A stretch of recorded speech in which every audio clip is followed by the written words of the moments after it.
अनि यो यतिकै चिन्छ अलिकति प्याक गर्नु अनि पो चिनिज चलाउन पनि यसरी अनि यहीँ एनिमेसी अरू कस्तो हेर्नु कस्तो त गाइस यो चाहिँ हाम्रो सुनियापाडाहरू गयो नि के आज पूजा भनेको के भयो पूजाकै हो वाचिपा आलुदम गुन्द्रुक अनि अर्को बढेको प्रसाद हो प्रसाद म त खानु मन लागेन सबै यसलाई खनाइदियो हामीलाई भन्दा हँसै आउँदैन वाचिपा भन्नु न वाचिपा भन्दा पनि भयो तिते भन्दा पनि भयो यसलाई तिते भन्दा पनि भयो नेपालीबाट तिते हैन वाचिपा भनेर भन्दा अब अर्को भाषाबाट अर्को भाषाबाट सुन्छस् भने चाहिँ कुखुराको भुत्ला डढाएर चाहिँ मासुमा मिलाएको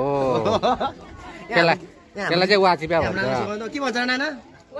वाचिपा कुखुराको भुत्ला डढाएर खुवाएको पाएको चिजलाई चाहिँ भन्छ हैन बान्दा भाषालाई चाहिँ वाचिपा बान्दा भाषामा वाचिपा उता जानुस् त त्यसै त हामीहरूको सुङ्निया पाहाडको प्रतिमा यहाँ माथि हो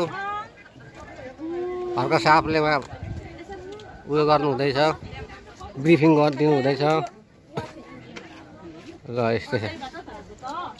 ल गाउँ त भनि बनाउँछु